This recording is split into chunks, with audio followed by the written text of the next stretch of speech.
আজকে আমরা জানবো হচ্ছে ইউজিসি নেট পেপার 1 যে লজিক্যাল রিজনিং পার্টটা রয়েছে। তো সেখানে কিন্তু ইনফর্মাল ফ্যালাসি থেকে গত কয়েক বছর থেকে দিচ্ছে, একটা প্রশ্ন হলেও পাওয়া যাচ্ছে। আর যাদের ফিলোসফি মেইন সাবজেক্ট তাদের তো আসছেই। তো আমরা জেনে নেই ইনফর্মাল ফ্যালাসি। আজকে আমরা একটা একটা করে এভাবে জানবো না, মানে ইনফর্মাল ফ্যালাসির মধ্যেও তো অনেক ভাগ রয়েছে।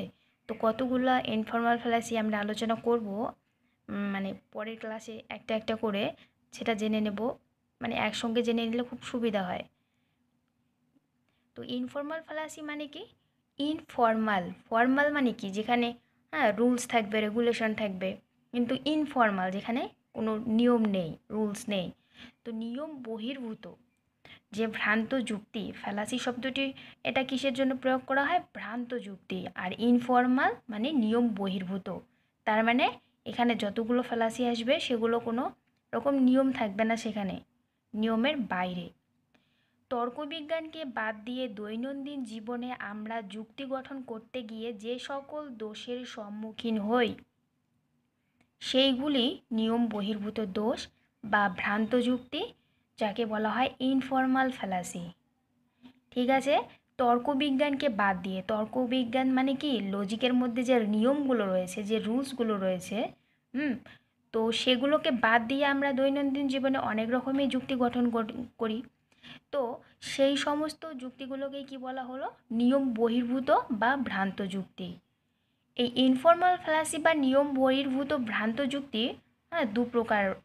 একটা রয়েছে প্রাসঙ্গিকতার দোষ, ফ্যালাসি অফ রিলেভেন্স, আর একটা রয়েছে কি অস্পষ্টতার দোষ, ফ্যালাসি অফ অ্যাম্বিগুইটি। প্রাসঙ্গিকতার দোষটা জেনে নেই। প্রাসঙ্গিকতার দোষ: when an argument relies on premises that are not relevant to its conclusion, the fallacy is one of relevance. অর্থাৎ সিদ্ধান্তের পক্ষে প্রাসঙ্গিক নয় এমন হেতুবাক্যের উপর নির্ভর করে যখন যুক্তি গঠন করা হয়, তখন যুক্তিটি হয় প্রাসঙ্গিকতার দোষে দুষ্ট।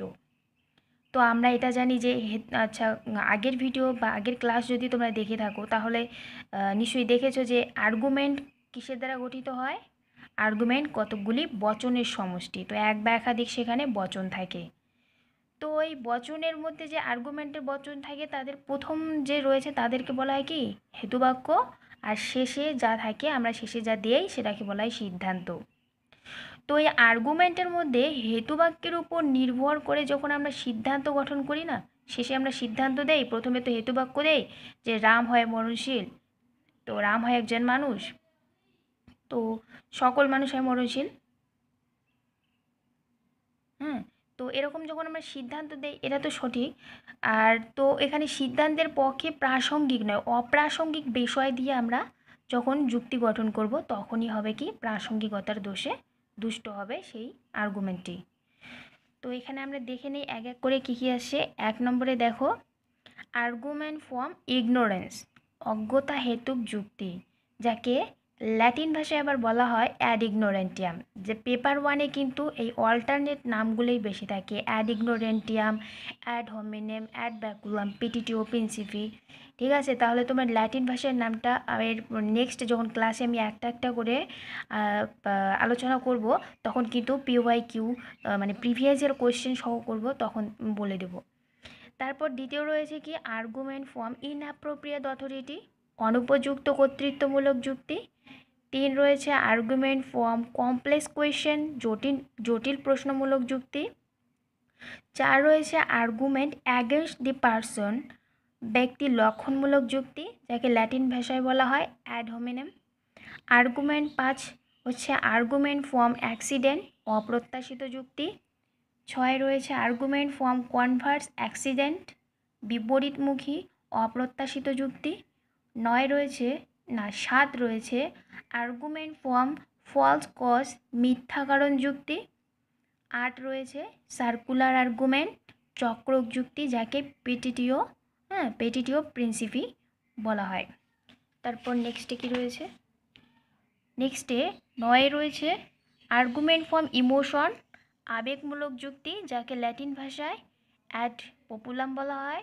10 রয়েছে argument from appeal to pity, করুণা ভিত্তিক যুক্তি, ল্যাটিন ভাষা যাকে বলা হয় অ্যাড মিসেরিকর্ডিয়াম। 11 রয়েছে আর্গুমেন্ট অ্যাডব্যাকুলাম, মানে অ্যাডব্যাকুলাম এটা ল্যাটিন শব্দটা আগে দিয়েছি, তো ল্যাটিনে অ্যাডব্যাকুলাম বলা হয়। আর আর্গুমেন্ট ফ্রম ফোর্স, বল প্রয়োগ যুক্তি। 12 রয়েছে আর্গুমেন্ট ফ্রম ইররেলেভেন্ট কনক্লুশন, অপ্রাসঙ্গিক সিদ্ধান্ত সূচক যুক্তি, ল্যাটিন ভাষায় যাকে কী বলা হয় ইগনোরেশিও এলাচি।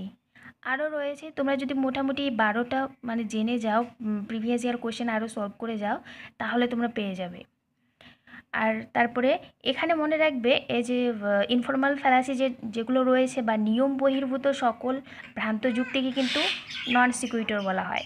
নন সিকুইটর কথার মানে ইট ডাজ নট ফলো, আর সব ভ্রান্ত যুক্তিকেই সিদ্ধান্ত হেতুবাক্য নিশ্চিত হয় না। বলো তো তোমরা আগে যে ক্লাস করেছো, তো সেখানে আমরা কি জেনেছি আর্গুমেন্ট কখন বৈধ হয়, যখন যুক্তিবাক্য সত্য হবে, সিদ্ধান্ত কী হবে সিদ্ধান্ত সত্য হবে। তো আরবার মানে কখন অবৈধ হবে, এখানে সত্যর কথা বলা হয়নি, অবৈধ হবে যখন যুক্তিবাক্য বা হেতুবাক্য কী হবে, হেতুবাক্য সত্য কিন্তু সিদ্ধান্ত মিথ্যা। হেতুবাক্য সত্য সিদ্ধান্ত মিথ্যা, মানে এমন কোনো যুক্তিতে থাকবে না যে সিদ্ধান্ত হেতুবাক্য থেকে অনিবার্যভাবে নিশ্চিত হচ্ছে না। তো এই যে তখন কিন্তু ইনভ্যালিড হয়ে গেল, অবৈধ হয়ে গেল। তো এটা তো তাই করছে, অবৈধ হয়ে যাচ্ছে যখন, তখন কি হচ্ছে সিদ্ধান্ত হেতুবাক্য থেকে নিশ্চিত হচ্ছে না। তার মানে কি এমনিতে তো যুক্তিটা অবৈধ হয়ে যাচ্ছে, অবৈধ হওয়ার পর তখন আমরা এখানে একটা করে নাম দিচ্ছি, এই যে নামগুলো রয়েছে, তো দোষ হয়ে যাচ্ছে তো সেখানে একটা করে নাম দিয়ে দিচ্ছি। আর তারপর রয়েছে ক্ষয়ের যে আমরা ভাগটা দেখলাম, ফ্যালাসি অফ অ্যাম্বিগুইটি, অস্পষ্টতার দোষ, এটার ডেফিনিশন দেওয়া আছে an argument that contents ambiguous words or phrases whose meanings shift and change within the course of the argument, rendering it fallacious। অর্থাৎ যে যুক্তিতে যুক্তির অন্তর্গত পদগুলির ভিন্ন ভিন্ন অর্থ গ্রহণ করা হয় এবং অর্থের ভিন্নতার দরুন যুক্তিটি অস্পষ্ট হয়, তাকে অস্পষ্টতামূলক বা দ্ব্যর্থক যুক্তি বলা হয় এবং যুক্তিটি অস্পষ্টতা হয়। আচ্ছা, আমরা প্রাসঙ্গিকতার ক্ষেত্রে কি দেখেছি যে সিদ্ধান্তের সঙ্গে হেতুবাক্যের প্রাসঙ্গিকতা থাকে না। আর এখানে কি হলো, যুক্তির অন্তর্গত যে পদগুলি, আমরা কি জানলাম যুক্তির অন্তর্গত, যুক্তির ভেতরে কে থাকে, অনেকগুলো বচন থাকে। সেই বচন কাকে বলা হয় আমরা পড়েছিলাম অবধারণের ভাষায় প্রকাশিত রূপকে। তো অবধারণের ভাষায় প্রকাশিত রূপ মানে অবধারণ আমরা কি জেনেছি, অবধারণ হলো দুটি ধারণার মধ্যে মিল এবং অমিল প্রত্যক্ষ করা।